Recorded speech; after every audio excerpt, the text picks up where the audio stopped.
Hi, this is David Shedd, publisher and senior editor of EasternSlopes.com, and currently blind because I'm looking directly into the sun, so we move over here.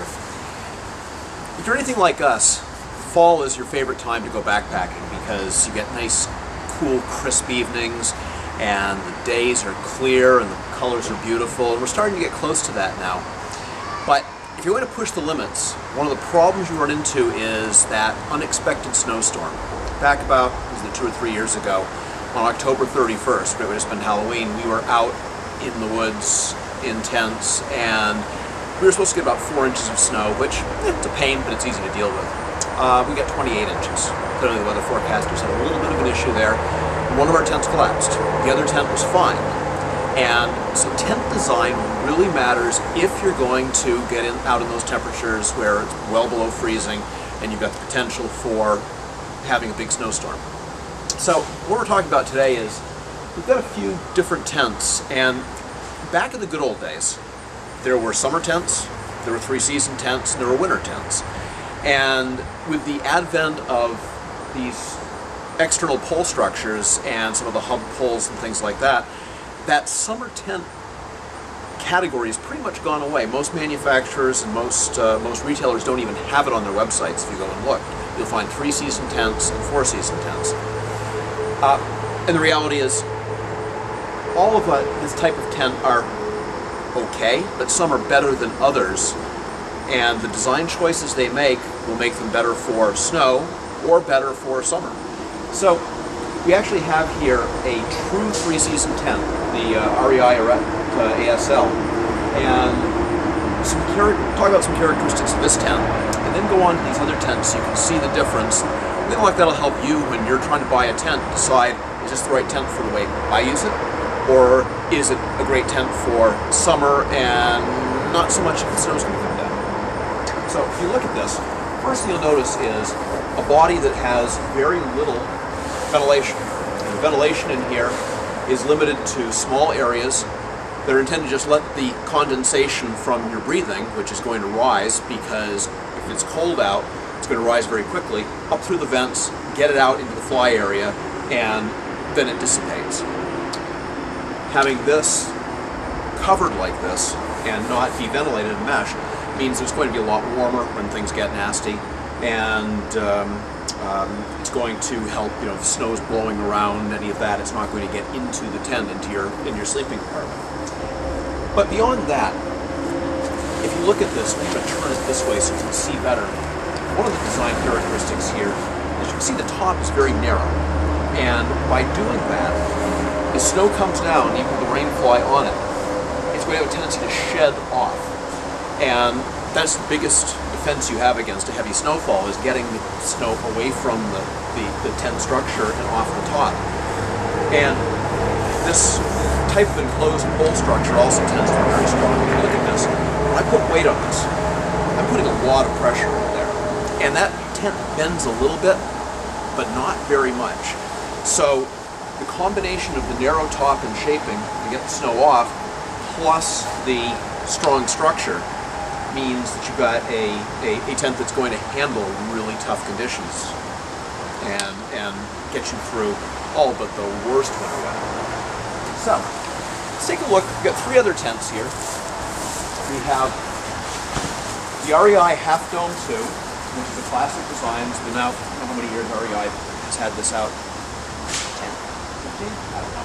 Anyway, great summer tent. We have LT Gunnison 2.1, which is a fairly typical design. There's a lot of tents that have these same basic dimensions.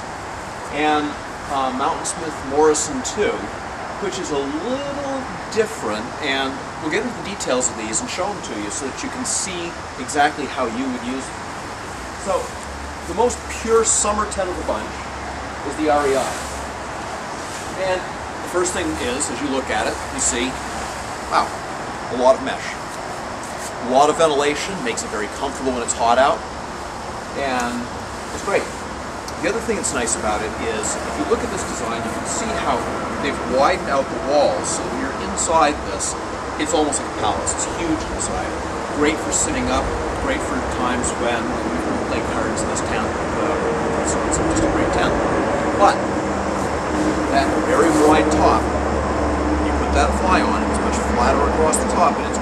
hold more snow on. The heavy, wet snowfall is likely to stick more, so there's going to be more pressure on it.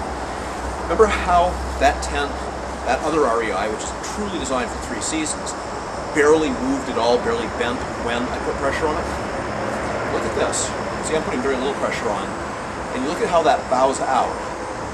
And not only will have more of a tendency to collapse, but also you have only these little points here. Now, these are bar stitched, they're very strong, but you start putting a lot of pressure on here from the snow load, and as that presses, you can see, and you look, and I can see that one in particular right there, as I push down, is really getting a lot of pressure, so it's more likely to tear out. With that heavy weight, tear out a few of those, and now the support structure is going to go away, and it's going to collapse under you, or on top of you, more accurately. So, great tent, great summer tent, okay for light to moderate snowfalls, but this would not be our choice in a heavy snowfall situation, like that 28-incher that we got. The Ret, perfect. This, less so. Okay, when you go from this to the Kelty, you see that the Kelty has gone to a lot less mesh. You know, the structure comes up higher. There's more of the regular fabric here.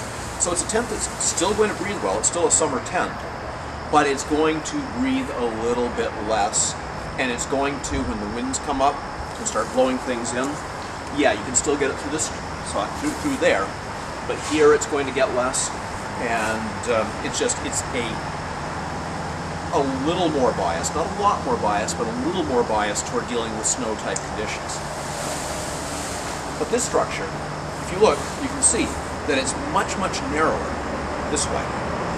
So it's going to shed more snow, and the pressure on it, you can see that it takes, I'm putting on at this point, probably twice the pressure close to it of the REI. And interestingly enough, this whole structure does something very interesting. It's the same thing with the Morrison, which is this X structure. When it's pressurized, rather than tearing the tent apart, actually collapses in a spiral. So watch as I put more pressure on it. You can see it starts to do this. And it takes a lot of pressure to get this down. You know, you'd still, if you had a lot of snow, you would still be okay inside this tent. And again, this is a lot of weight. So this structure will handle the snow better because it's narrower, because it takes pressure better, and because the way it handles the pressure when it's getting a lot of pressure makes it safer under those circumstances and less likely to just simply collapse on you, like the other tent did with us. Taking that same idea to a different level is the Mountain Smith Morrison. And if you look, I'll get it up here, this one comes to almost a true point up at the top. I mean, it's very, very steep, so snow is going to shuffle off the sides here. And I don't have the rain flies on these, but if you had the fly on this, saw it, the fly on this comes off at quite a steep angle, steeper than the others. The others have a little bit larger vestibule, which is nice. But when it comes to those weather conditions, you just want simply to get the snow off, and you can deal with your circumstances. Now here, what they've done is you can see you don't have any mesh until this far up on the ends. And on the sides, which are where you would get the most problems from blown snow and anything like that, because of course that's where your doors are, as you're coming in and out, the doors actually have a full covering. It can be zipped down. So you can get, in the summertime, you can drop that, and you can get good airflow and ventilation, but you get into a nasty situation with rotten weather and rotten conditions, this is going to provide you with a whole lot more warmth and a lot less snow getting into your tent. But along with the choice of making it very narrow at the top comes even more stability. I can barely bend this thing. That is, and see, this because the X pull, it does the same thing. It collapses in a spiral, but I don't know how much snow you'd have to get to have this collapse. It would be a lot. It's a very, very high pressure to get it to bend like that. Much more so than either of the others. So the trade-off is, of course, aside from a little bit of ventilation difference in the summertime, is that narrow top.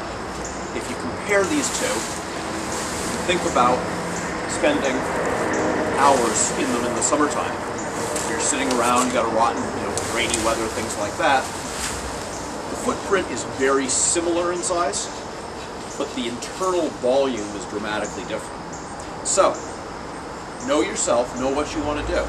If you think that, boy, all I want to do is go out in the summertime and have a good time and relax, great. This is a great tent for you. But if you're the kind who wants to, that's fun, but I'd like to be able to go out, and I'd like to be able to go out in those late October, early November, see things differently, you might want to consider something more like this. And whether it's the Morrison, or the Half Dome, or the Gunnison, or the Arete, any tent, if you can get it and set it up, ideally at the store, or get it set up at home, and test that, and see how it works. And if it comes down easily and doesn't take pressure well, probably not the right tent for you. So, hope this is useful, and certainly hope that you'll consider, hey, buy both of them. Buy a tent that's all summer, and buy a tent that you can take for rougher conditions and get out there and explore a little bit more. And who knows, maybe we'll see you winter backpacking next.